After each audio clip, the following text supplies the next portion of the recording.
या संडेला आमचा प्लॅन ठरला की आपण स्वयंभू देवाच्या दर्शनासाठी जायचं. मग घरातील बच्चे कंपनीसोबत आम्ही स्वयंभूवाडीला निघालो.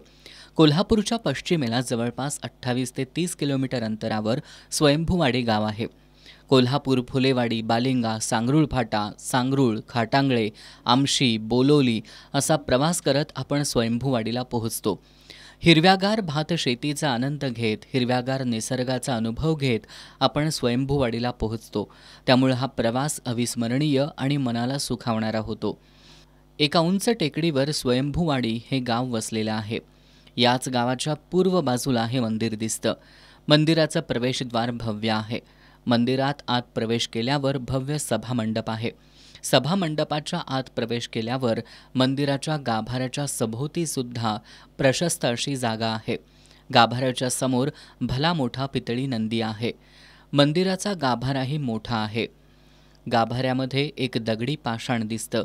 हेच ते स्वयंभूचं मूळ पाषाण. पूर्वीच्या काळी या ठिकाणी शेतजमीन नांगरताना हे पाषाण लागलं आणि तिथंच स्वयंभू देवाची स्थापना करण्यात आल्याचं इथले भाविक सांगतात. याच पाषाणाच्या मागच्या बाजूला स्वयंभू देवाची उत्सव मूर्ती आहे, ज्याच्या मागे 5 फडीच्या नागाची पितळेची प्रतिकृती आहे. त्याच्या बाजूला सिद्धोबाचा घोडा आहे. तर शेजारीच मरगूबाईचे आणि विठ्ठलाईचे टाक पुजलेले दिसतात. श्री स्वयंभू राजाचा गुलाल कपाळी लावणं आणि इथून तीर्थ घेणं हे अत्यंत पवित्र समजलं जातं.